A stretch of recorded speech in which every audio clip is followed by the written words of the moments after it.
Good evening and welcome to our 2021 Jeannene Booher lecture series. My name is Stephanie Carlo and I am the chair of the fashion programs at Stevens College. It fills me with excitement to introduce our guest tonight. The main reason why I became a fashion designer was because I couldn't find cool clothes that will fit me. Shopping wasn't fun. My body type was never advertised. Being trendy felt completely out of reach.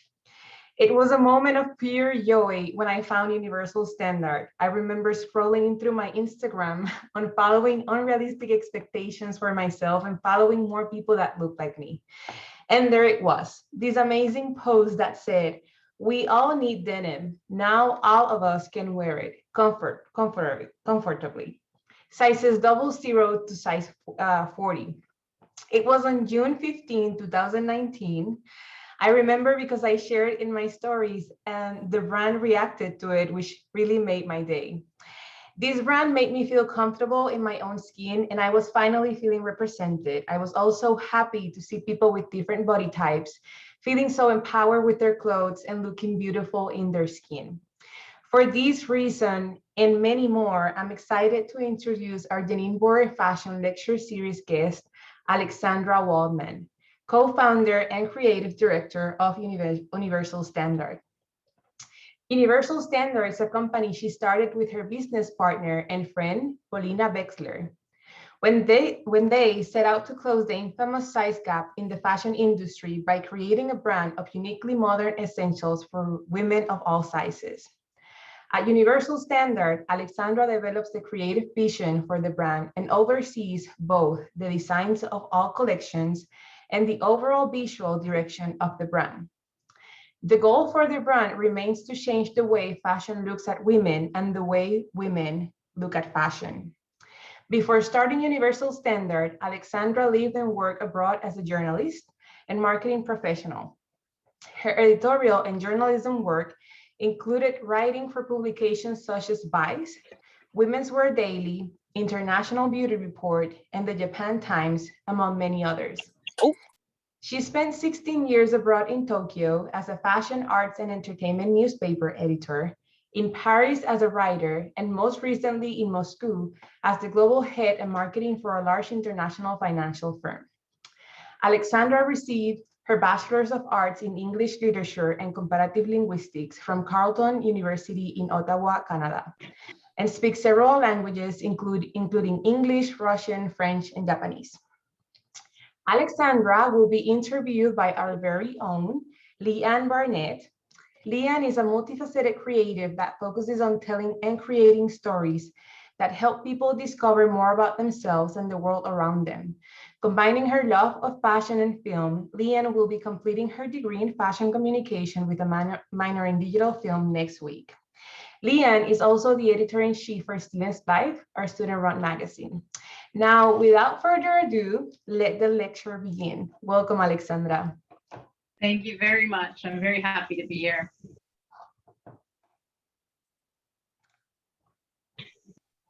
Okay, hi. Hi. Okay, so Stephanie just introduced me, but I figured I'll do it again. My name is Leigh Ann Barnett, and I'm so excited to have the opportunity to interview you today. So I'm very happy and excited to be here. I'm looking forward to all your questions. Oh, good. Okay, so I guess without further ado, we'll jump into them. Okay. So starting off with the classic one, like Stephanie said, your business Universal Standard is labeled as an inclusive brand. So what does inclusivity mean to you? I'll be honest with you, I'm not a huge fan, perhaps anymore, of the word inclusivity. It's taken on a real sort of marketing flavor, and it's so overused that it kind of has lost a lot of authenticity for me. Mm-hmm. The word that I prefer instead is equality. It hits a little different. You know, when you talk about equality, everybody's like, of course, makes sense. When you talk about inclusivity, you have this feeling that there are those who are in, and then there are those who are out, and you have to wait for those who are in to open the doors and invite us, and that's just not what it is. So I like to think of it as, you know, leveling the playing field, And just providing access is as simple as that. Perhaps this is a little controversial, but Universal Standard is not a brand that's about body positivity. We believe body positivity is a very personal journey. It's a very important journey, and it's something that should never be hijacked by a brand in order to sell you clothes. We didn't make 00 to 40 because I don't care what size you wear, not because I care so much. It's literally up to you whether you like this style, these clothes, and whether you want to buy them. And I believe that that's the sort of future that I would like to step into, where I can walk into any store and ask for my size and just presume that it's there for me. Yeah, that makes so much sense. And I love the way you described that. So kind of a follow-up question to that, how do you, as the creative director, introduce that idea of equality through your media content? Well, we sort of like to walk the walk and talk the talk. So one of the things that we really work hard at is representation. We make sure, I'm going to apologize for my dog, everyone, I'm sorry, but this is a household thing. And when she wants attention, which is usually when I'm on Zoom, so apologies in advance. So I'm sorry, I'm just gonna get a retreat and You're then good. I'm so sorry. We love pets here at Stevens. That's no problem. We're used to it. Yeah. All right, here you go. Naughty girl. She's training me rather than the other way around. Right. The question was, how do you introduce equality into your media content? Representation is probably the most practical way. So, our slogan is all of us as we are. So we try really hard to choose models who reflect that sentiment. We have representation across age, across race, across gender, across disability, like you name it. We try to represent it in a way that normalizes all of those things. Your eye needs to get used to it. And then everything just kind of organically falls into place. Love that.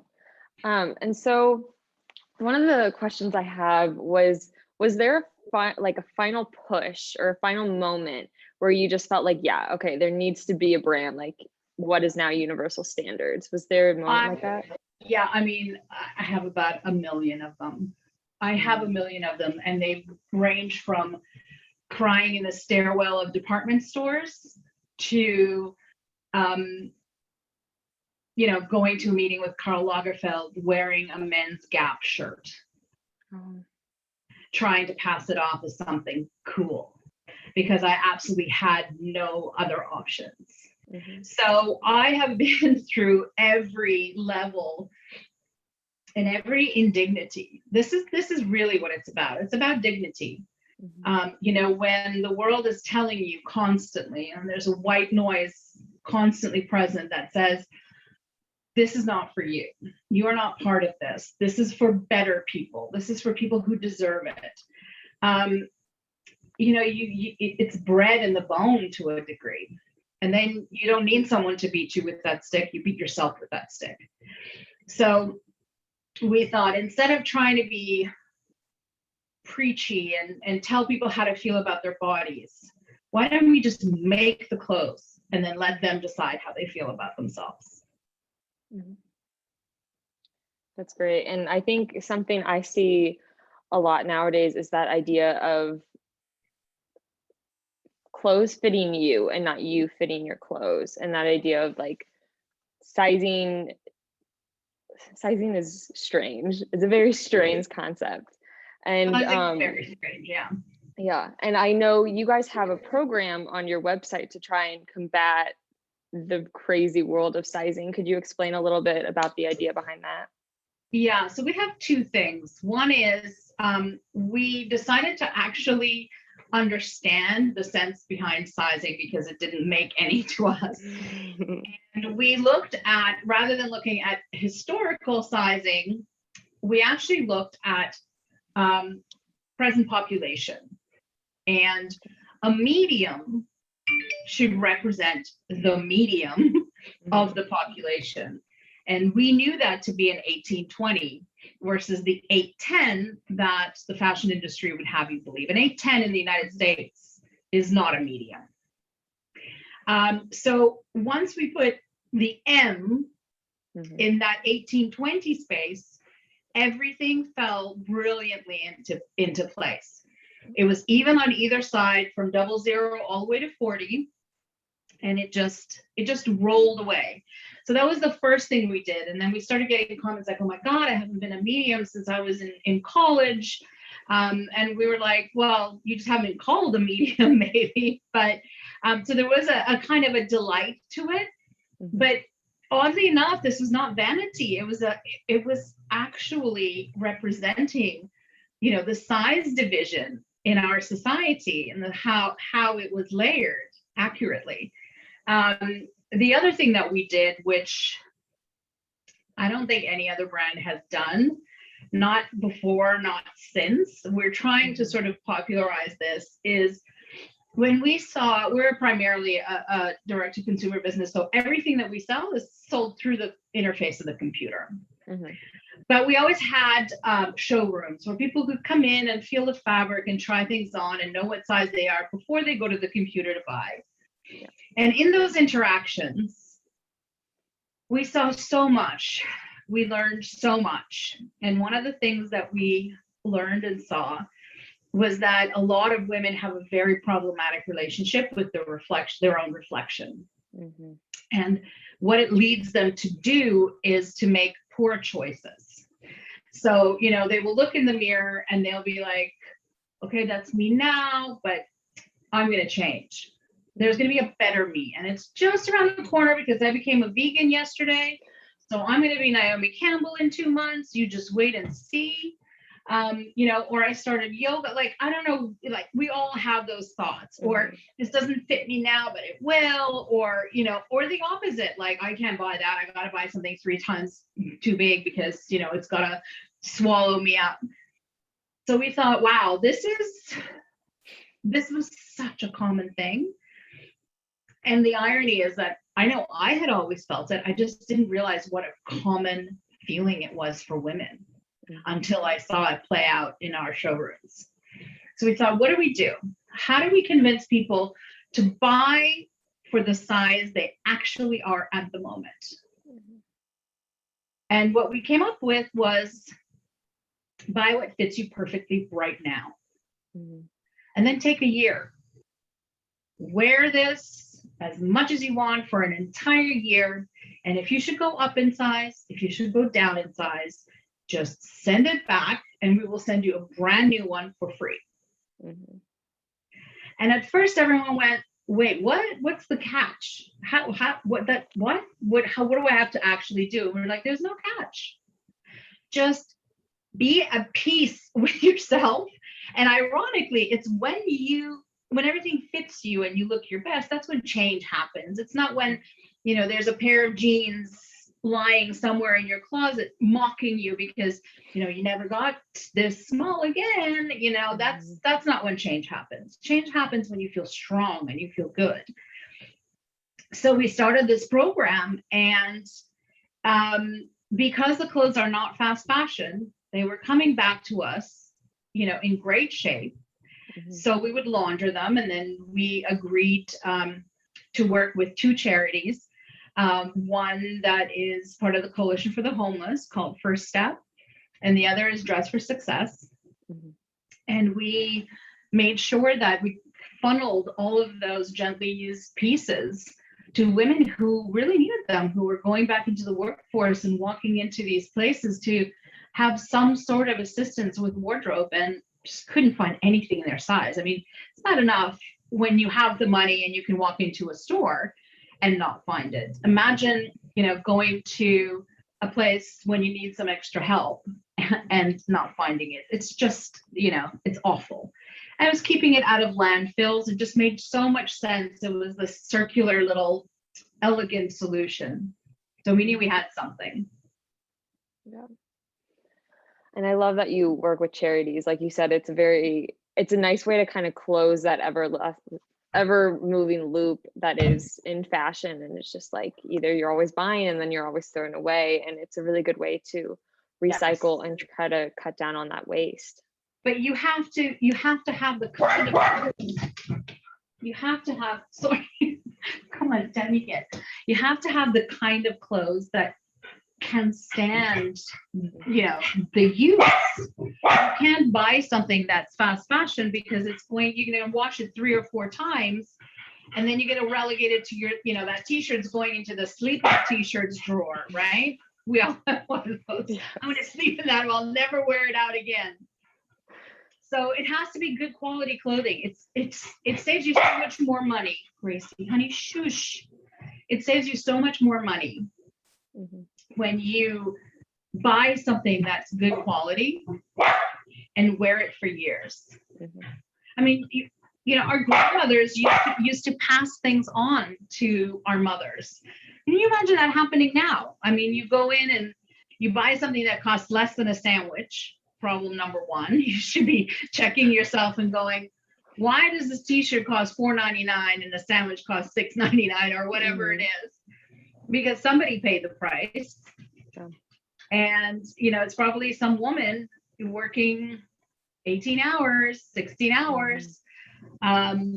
It's the whole system is broken. And we really believe that we're building a new country, like ideologically speaking. So everything is changing. This is the time. It's a very exciting time. People are shaking their heads and sort of waking up from this terrible dream and going, can't believe that I've allowed this to happen for so long.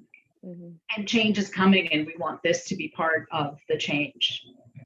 Of course. And we need that change. I think no one can argue with the fact that we need it. And so I think people do try to argue with it. We shouldn't listen to. But it's becoming a little bit more difficult. It's becoming, I think that a lot of people want to be on the right side of this particular issue. So they're waking up to it. Some in a more performative way, others in a more authentic, genuine way. But you know what? It's all good, because it's taking us in a certain direction. Do I want more? Yes. Is it going to take a while to get there? Yes, but we're going. Yeah. And I think that brings up another great question is, you talked about manufacturing and making sure like that is something you think about and making sure that's ethical and sustainable in and of itself. Could you tell us a little bit about how you guys manage to keep that chain ethical and sustainable as best you can? I'll tell you, building a business is the hardest thing that we've ever undertaken. And I mean, I'm speaking for Paulina as well, because I know. And we've done a lot of different things in our lives that we've, it is so much more difficult than it looks from the outside. And I think that there's a lot of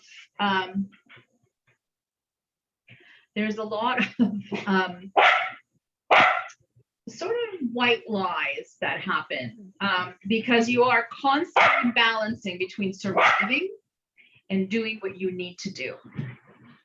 And what I need to do right now, get my dog. Normally she's a good girl, but today not so much. It's a Monday. We all need attention. Oh gosh.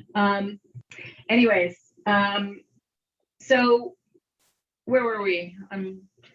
We were talking about business, it being very hard to undertake, and there are white lies. Yes. So people who, there are brands out there that are literally known for being like environmentally conscious, but when you actually look at the product, it's very far from it. And it might be a small percentage of something recycled. I mean, until recently, and I'm sure that some people are still doing this, but people were actually making plastic in order to reuse it in the clothing. People don't realize how, so that they could use that recycled plastic label, because it's true, it is recycled plastic, but you made it to be recycled. Like, it's absolute madness. So I think what we wanted to do was, we wanted to make sure that we were doing everything, that our accountability was there, that we were working with the right factories. At first you start, and there's so much to overcome, especially in an unknown sector like ours.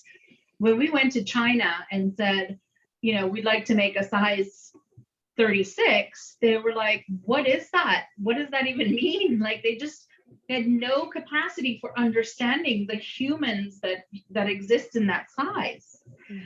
So we had to find partners who would work with us, and you're constantly balancing, what can I get in order to survive?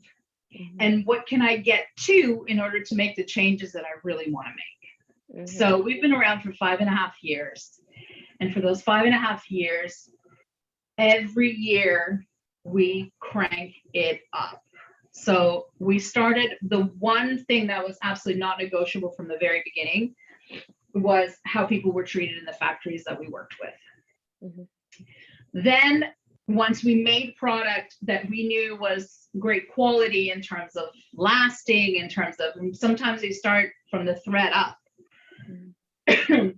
We knew that we would need to make some changes, some adjustments as we went, in order for it to be viable and in order for it to be, you know, responsible in that environmental sense. So I'm very dubious of people, unless it's Patagonia.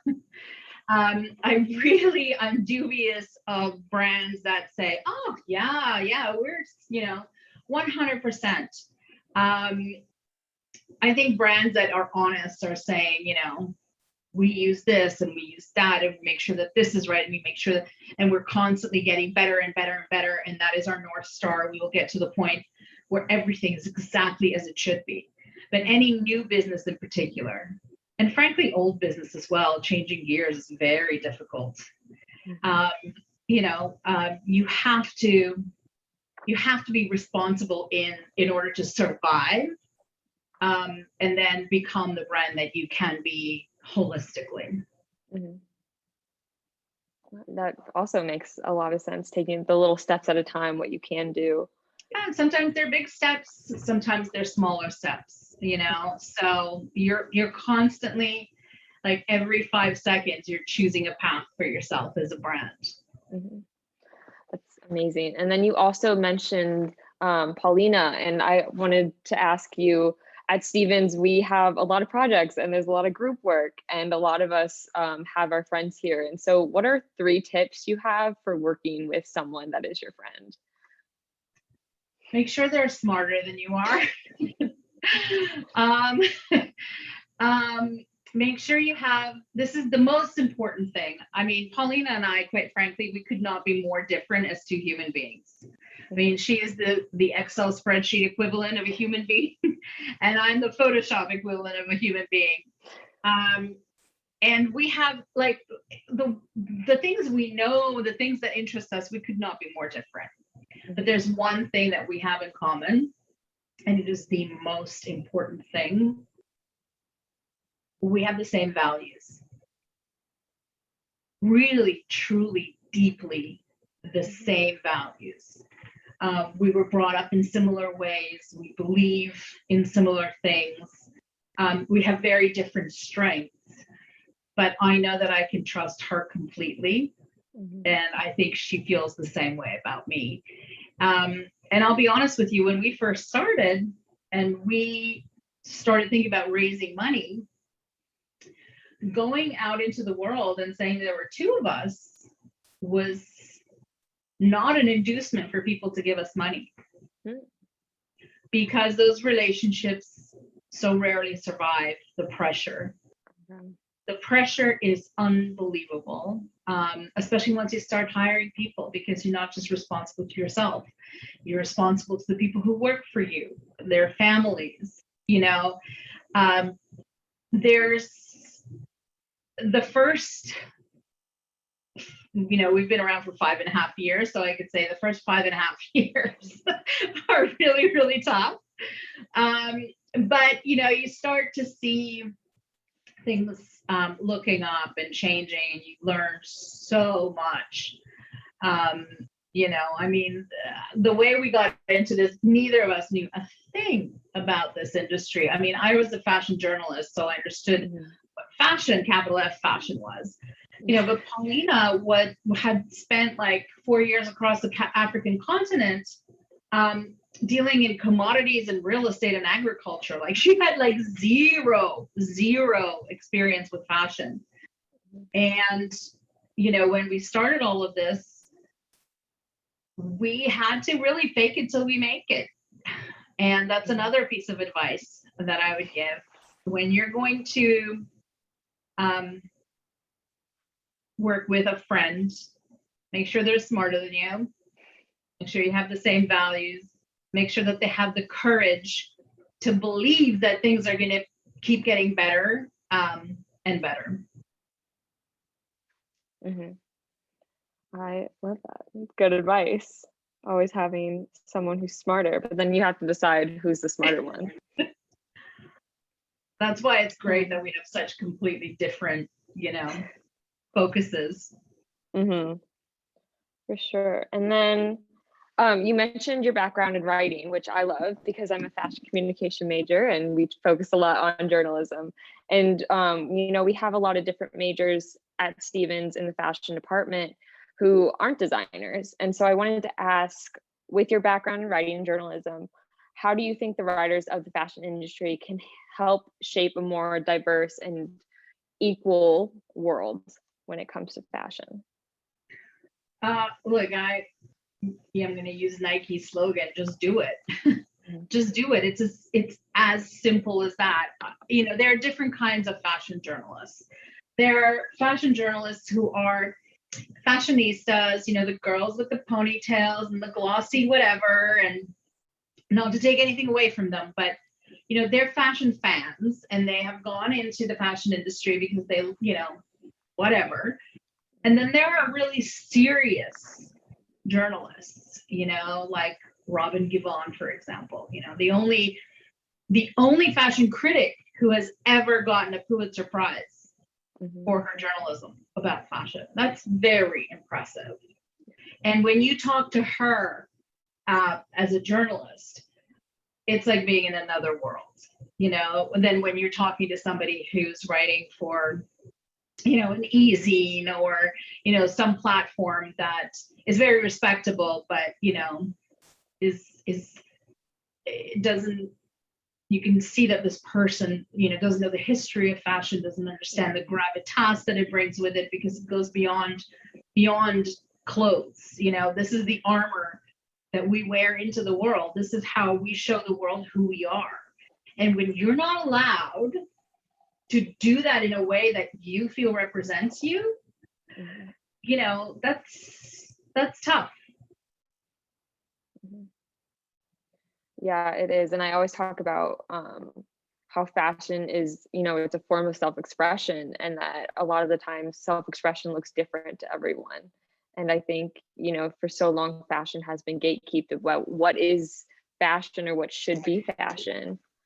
And I think, you know, we need to start kind of changing that narrative. I think it is. I really believe that it is. I feel that the idea of what's beautiful is changing.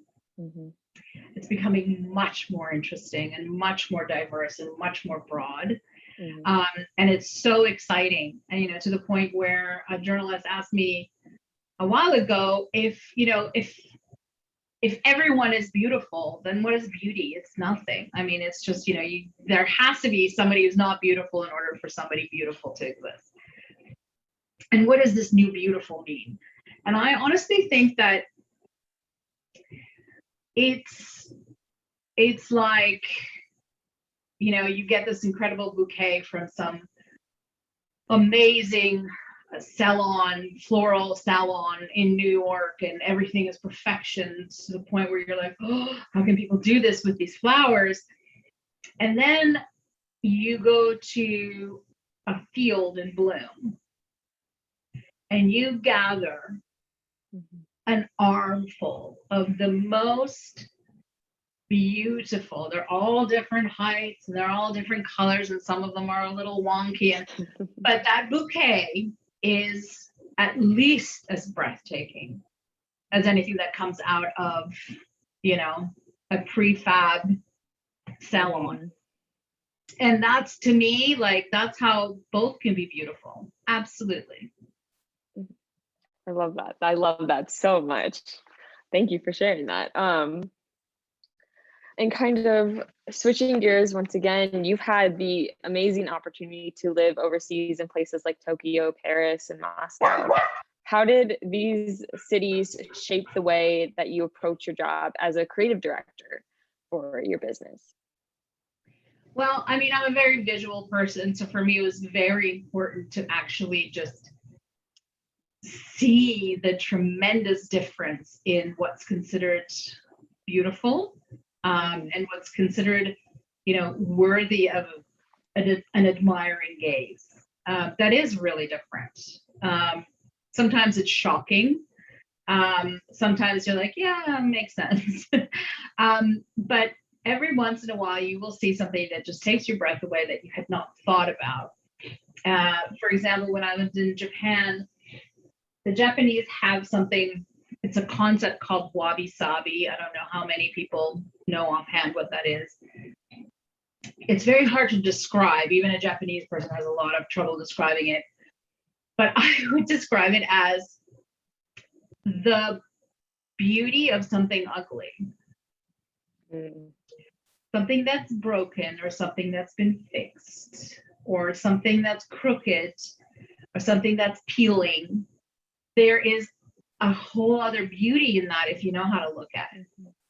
So that was one thing that was incredibly interesting. Wabi-Sabi was a game changer, because I'd always felt those things, but I didn't realize that, it lived in the world as a concept for many, many, many hundreds of years. Then you go to a place like Moscow and you have this, it's the wild, wild East. So it's very, consumerist, and it's very, I want the best, give me the best. And what's the best? The most expensive thing. So you see that sort of high bling addiction, and you begin to see where the beautiful kind of becomes genuinely ugly, where instead of a beautiful Christmas tree, in the city square, they have this giant triangle with these huge, baubles that say Mercedes-Benz on them. Like, you just kind of, and it also makes you think. And you go to Paris, and, for Western civilization, certainly, when it comes to fashion, that is one of the world's capitals, and you see how it's seeped into the DNA of the population, how it's changing through the immigrant communities that are, growing there. There's, it's like, it's a feast for the eyes, the whole thing, all of it, the good, the bad, the ugly, like, bring it. It's wonderful. Yeah, that's amazing, because there's two sides, and like too much of something is bad, and maybe, and then seeing things with a different eye. I think it's such an important way to develop your own sense of creativity. 100%. It shapes you without you even realizing. You just start to look at things differently. It's like the first time you taste olives when you're a kid, and you're like, whoa, that's disgusting. And then you grow up and you're like, no, I understand why this is, the taste of the olive hasn't changed. Your taste has changed. And it's become more sophisticated because you appreciate a different, different palettes. And it's all kind of like that, all of it. It's, we could be talking about olives, or we could be talking about fashion. Yeah, I'm for sure. And I think something that's kind of challenged the way that we've gone about that has been this past year with the pandemic. And how have you and Universal Standard been able to adapt those creative ways of thinking into dealing with a pandemic? It's funny, this has been such a challenging year on so many different levels, and we just actually launched a collaboration with a brand called Verdem out of London. I think most of you will be familiar with that brand. It's a very beautiful couture brand, and the entire thing happened like just as the pandemic was beginning, and it ended literally like 3 weeks ago. So the entire year we created a collaboration with a designer and design house that's in Europe, and managed to launch it on schedule. So it was interesting how many things we had to change, because fittings are such a tactile, personal thing. And when you have to do it over Zoom, it's like, it's not always easy, but it's doable, absolutely doable, especially when you have great partners on the other side of this equation. Has the things you've learned and the business practices you've created throughout the pandemic, has that changed the way you guys will be continuing your business? Yes, because so much aside from the pandemic has happened in that pandemic year. I think that this has been a year of painful stretching, painful, necessary stretching, both in terms of, how do you keep a business together when suddenly all the rules have changed, to, maintaining mental health of the people who work with you when, you're doing all of this in this way and no one has contact with each other, to the other changes that have taken place this year, everything from Black Lives Matter to, the presidency that was coming to an end, to like, there are a lot of things that it was a very, very potent cocktail of intensity, if I could say that. And, you have to, sometimes you have to deal with things. You have to deal with them. And this is what this year has been about. It's really sort of saying, who do we want to be? How do we get there? What have we been doing blindly? And, what do we need to do to change that? So it's not just the pandemic. I think it's a multi-layer of challenges. Yeah. So with that in mind, what are the next steps for Universal Standard that you can share? Well, I mean, gosh, I always say that it's a shorter list to say what isn't, up there for us. We do love the idea of going into other categories, of becoming a lifestyle brand, of setting an example, and of convincing the fashion industry that you can't ignore 70% of women and be successful. That just doesn't make any sense. So if you're going to ignore 150 million women in the United States, and by the way, they're not just buying for themselves when they cross the threshold of your store, they're buying for their children and their husbands and their, whoever. They are the purchasing power. And when you put up a wall that basically makes such a vast majority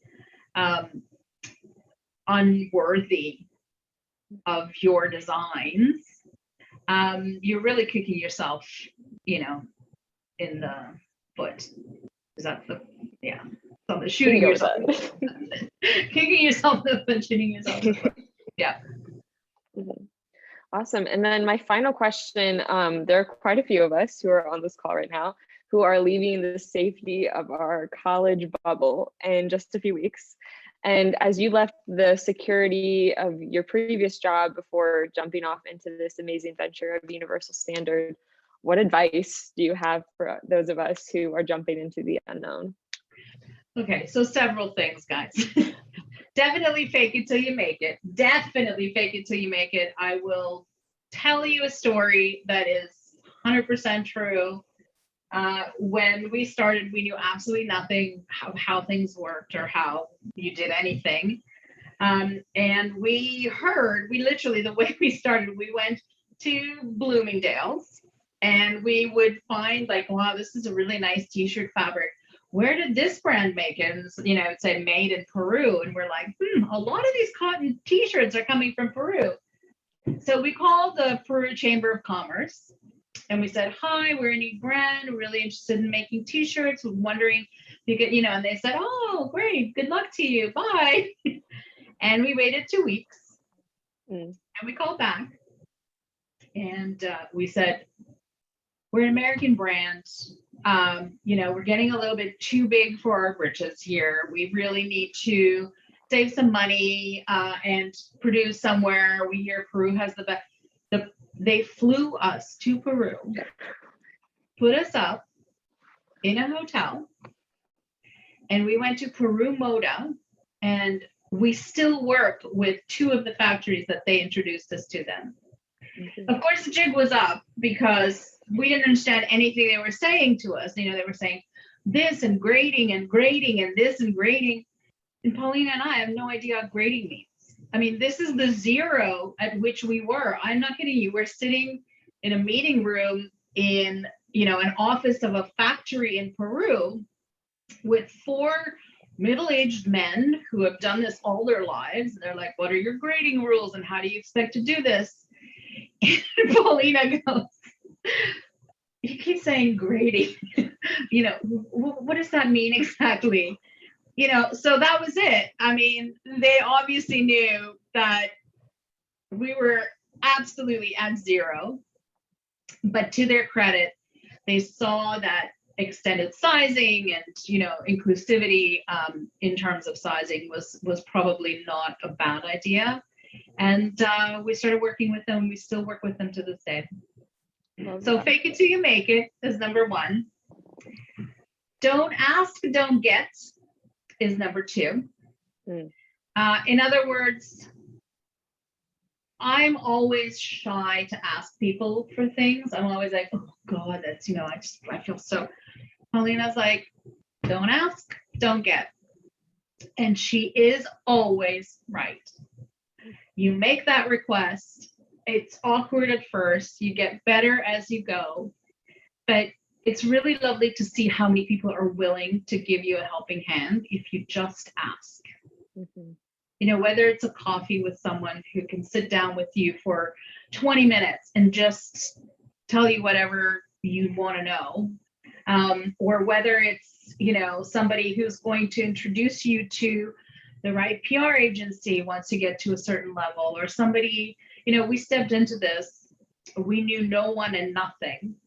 And within 2 years, our first investors included the founders of Matches Fashion, the founders of SoulCycle, Gwyneth Paltrow, the founder of Net-a-Porter, like within 2 years. Because when you tell people that you're looking to understand something better, they generally do help, and then you just build on that. Amongst all of that, though, I mean, I don't want to, amongst all of that was a lot of crap too. It wasn't just this golden road that suddenly appeared. But, you know, you go through the crap and suddenly, you know, you see some gold bricks and you follow that road. Amazing. So be as fearless as you can, and be authentic. That's the most important thing, because people know when you're being authentic. And there is an intrinsic trust that's built into that. And that's how all good relationships start. And you need to have a good relationship with your customers, because they will trust what you have to say and they will take risks with you. And, you know, that's how you build a business. It's great advice. Thank you so much for sharing. I know I will be taking this on in 2 weeks. So I appreciate the Listen, knowledge. honestly, I know that people say this, but if I can do this without a moment of actually learning anything prior to diving into the deep end, it's hard. But it was probably a heck of a lot harder for me than it will be for you, because you already have, you're already in there. Mm-hmm. So, and you already know like a million times more than we did. So you're starting off on a good foot. Just keep going. Mm-hmm. Thank you so much. And thank you once again for talking with all of us tonight. You shared so much knowledge, and I'm so grateful, and I'm sure everyone else is. I am delighted to do so. Well, Stephanie? All right, now we're going to open for questions. So if you have any questions, feel free to either write them on the chat or unmute yourself and just go ahead and ask them. We have about 15 minutes, so feel free to ask anything you would like to know.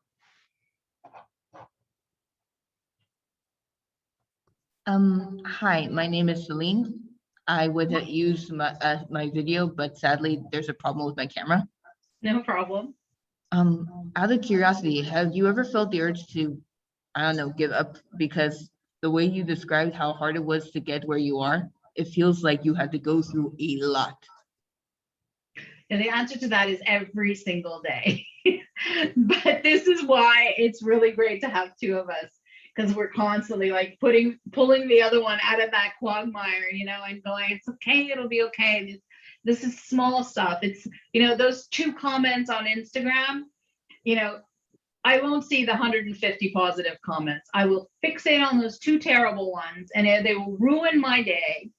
And, you just kind of help each other maneuver through those difficult times. And somehow 5.5 years goes by, and there you are. Thank you. Also, don't ever think about giving up. Thank you. We'll do our best. Hi, I just went online and looked at your line, and it's very interesting, and it's also very reasonable. I wondered if you are going to have a portion of it that is not quite as reasonable. My goodness, can I record you and put you on our website, please? I live in California, if that helps. Quite frankly, one of the big things we had to overcome was this aversion to pricing that was considered very sensible in straight size world. But because women on the larger end of the scale had been like raised on fast fashion junk, for them, anything above $19.99 was like, what? They weren't living in the real world of fashion, in the sense that, our jeans were $90 when we started. And they were like $90 for a pair of jeans. And I was like, I don't understand. There are so many jeans out there that are 120, 150, 180, 250, 320. And this is not in I'm talking about high street stores, but there is this obscured reality because they've never been asked to participate in it. So they don't really know that those prices are sensible.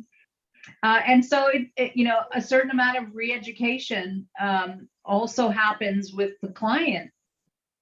So to answer your question, I think that we will have some items that will be more expensive. For example, this year, obviously for obvious reason, we went into the sort of very soft clothing, comfy clothing, at home clothing. But we do cashmere, obviously that's going to be a higher price point. Our outerwear is a higher price point, but still within reason. And the reason for that is that we're direct to consumer. If we were selling all of those clothes wholesale, like at a Nordstrom or whatever, it would be 3 to 4 times what we charge for it. So because there's no middleman, it costs what it costs. Thank you. I see Zena has a question. You can go ahead, Zena. Unmute, and hopefully you can hear me at this point. Yes. Hi, Zena. Hi there, how are you? I guess one of the things that I was wondering, you are doing something that I guess at the beginning of when I first started in business, and I said doing grading and such, and also working with a lot of diversity. Sizing was that big thing, so to say, and trying to get people to, I guess, accept the fact that even though they say standard out there, that especially when it's designers bringing their lines, but they are trying to figure out what is the standard, and trying to help them understand that even though you have what maybe fashion world calls a standard and all of that, when you're designing a line, that you are marketing to a certain clientele. And so your standard may not really be what something on, well, it wasn't online at that time, but in the sizing books or the standard charts or whatever it was. So was it hard to kind of transition people into that way of thinking, or is that indeed just the business of what you're doing, is trying to transition people into that way of thinking? That's a really good question. So the one thing that I would say is you're never going to be everything to everybody. That's just not going to happen. So what we decided to do is we decided to pick a lane, and then we decided to be the best in that lane. But as that lane became more established and we felt stronger, we broadened it by including other shapes. So we started with things that were easy to wear for multiple shapes, and then we started to make things that were, because there's a lot of typography change once you get it past size 12. A size 6 is not that different from a size 8, but you get to a size 26 and it's 20, like they can be very different. So you're constantly learning. You're learning from the customer because of what they're returning and what they're saying about your clothes. Once you feel like you've got that one thing that you wanted to make and it's working, like it makes sense. Like for us, it was our jeans. Like we wanted to make jeans that made people go, oh, I get it. I understand why people like jeans, instead of like, why on earth would I be wearing jeans when I'm trying to be comfortable? Once we established, and it was, I knew nothing about anything, and I was trying to cut a pair of jeans on the floor of my apartment, trying to figure out what should be different from the ones that I've always bought and just didn't like wearing. And eventually you just tweak it and tweak it and tweak it and tweak it and tweak it until you have a great pair of jeans. And then you say, okay, so this category we have. Now, how do we make jeans for people who have a tiny waist and a bigger bottom? Or how do we make jeans for people who have a big waist and not that much of a bottom? Like, let's make sure that we have those types as well, so that we become a denim destination. Our jeans are very huge category for us, but you're still going to find people who are going to say, I prefer, NYDJ to Universal Standard for whatever reason, so jeans are that kind of thing, for example, like so many different pieces where it's like, I call it the Holy Grail. If you find it, that's it. You're holding on to that. That's your brand. And, trying to get you away from that brand is going to be hard. So for us, like you start off, you make what you know how to make or learn how to make, and then you go into other categories within that category. Okay. So you built your plan. I hope that answers your question. Sure. Yes. All right, we have Lisa has a question. Hi. I'm here. I think you're on mute. No, I'm not. Oh. Oh, sorry. I have to mute my microphone when I'm gaming. Otherwise, other pirates hear that I'm close by and they kill me because I suck at it. But anyway, first of all, thank you so much for being here. It's been really great to have you and hear you speak. You're really inspirational. I am sure this might be cheeky, but I'm sure there's a lot of students in this chat that would love to know if you need any interns for this summer. Oh gosh, bless your little heart. The problem is that when COVID came along, we had to make some cuts. And you know, when you work with people as closely as we do in a small company that's a startup, everyone works really hard. Nobody says that's not my job. Like, you know, we have people who have been doing incredible things out there in the world who join our company and, you know, stand there and pack boxes because that's the stage that our company was at. So letting go of the people that we had to let go of was a very, very difficult, painful situation. I think that if we were to take anyone on, it would first and foremost be people who, you know, would fill those positions again. You know, so at the moment, I think our head of people would murder me if I came to her and said, hey, you know, got some interesting, you know, interns.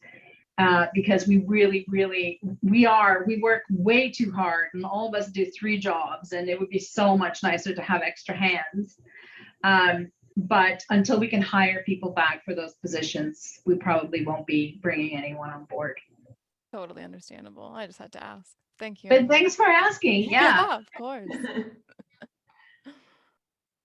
All right, we have Morgan also has a question. Okay. Hi. Hi. I just want to say your brand is absolutely amazing, and just what you do with size equality, I guess, is just really admirable. And thank you for talking to all of us. I know we all really enjoyed it. So I have 2 questions. One is not related to fashion at all, but I read that you speak a lot of languages. And well, like I said, there are some exaggerations. There are some exaggerations. I'm completely fluent in 2, and then I can get by, you know, relatively well in the other 2. But that's still a lot more than I can do. So, does that help a lot? I guess with everything you're doing with the traveling and all of is that really beneficial in our career path? And how did you when did you start learning that many? The answer to that is no. It doesn't help you from a business perspective per se, but it does, I think it tickles different parts of your brain when you study languages, and that's always a good thing. So you also learn that different languages have expressions that other languages don't have, and it gives you such an insight. You know, there are words in German that we have to adapt into English because we don't have anything like it, like Schadenfreude, you know, like, you know, the idea. Okay, I know what that means. Yeah. Yeah. You know, but it just means, you know, being a little bit glad when something terrible happens to someone. You know, we don't have a word for that, but there is one in the German language. And it shows you that there's a perception that's different in different cultures. So from that perspective, it's helpful because I think it helps a creative mind. I think it helps any mind. It's just like learning to play the piano or the violin. It does something that is more than playing piano and violin. Okay. So yeah, and I've That's always awesome. loved languages. I've always loved languages. I still do. My brother is exactly the same. We are completely intolerable dorks when we're together and we start talking about, I mean, it's ridiculous, but we do really enjoy them. And it's just something that in our family has always been a thing. So yeah, that's awesome. I'll get back on Duolingo. So, and then my other question, actually, it's a good one. I always start and then I'm like, wait, what time do I have to do this? But then also, my my question was running a business. I know a lot of people, they go to their 9 to 5, they come home, they forget about work until 9 a.m. the next day. And then running a small business, do you ever have, I know you're in the first couple years of this brand, so it could be different 10 years from now, but right now, do you have time to yourself as a business owner? Or is it like, it's a 9 to 5, but then it's all the way around you thinking, it's just always on your mind, if that all makes sense? Do you have time that's not involved in the brand? It's all consuming. Oh, And that's another thing that you need to be prepared for if you decide to, go this way. It is all consuming. You have to make sure that you're working harder than anyone else who works for you. That you worry about the things that they don't have to worry about. That you're constantly trying to see around corners, trying to understand, how to keep going, because it's easy to start a business. What's difficult is to scale a business. That's the difficult part. You can start a business and you can make pet rocks, and your pet rocks will be super popular and they'll go viral, but there's just so far you can go with pet rocks. And once everybody's got a pet rock, then what? So the idea of having to scale, is the hard bit. And that's sort of something that's constantly on your mind. And that is definitely something that every single investor is going to want to know. Like, how are you going to make this business more than it is right now? yeah. Oh, that keeps your mind, keeps those wheels turning a lot. You'll lose a little sleep, there's no question. I figured that was probably going to be the answer, but Yeah. Just being awesome. honest. Well, thank you so much for your honesty and everything. So thank you. Absolutely. All right, well, thank you, everyone. I have to say this series is supported by a $1 million endowment by 1956 fashion alumna Jeannene Booher, who established the lecture series to ensure students have contacts in the fashion industry. Special thanks to her. Alexandra, thank you so much for joining us tonight. It has been amazing, and I'm just so glad I got to meet you and that you got to talk to our students in our community. What you're doing is creating a positive impact, and don't give up, don't stop doing, like Celine said, please keep on doing what you're doing. It's just amazing, and I just empowering all these people with different body types, and just providing that equality to what they want to wear and how they want to portray themselves with their outfits. I think it's the way to go. So thank you so much. Thank you very much. Thank you, everyone. Thank you, everyone, for joining us. Enjoy the rest of your night. Bye. And bye.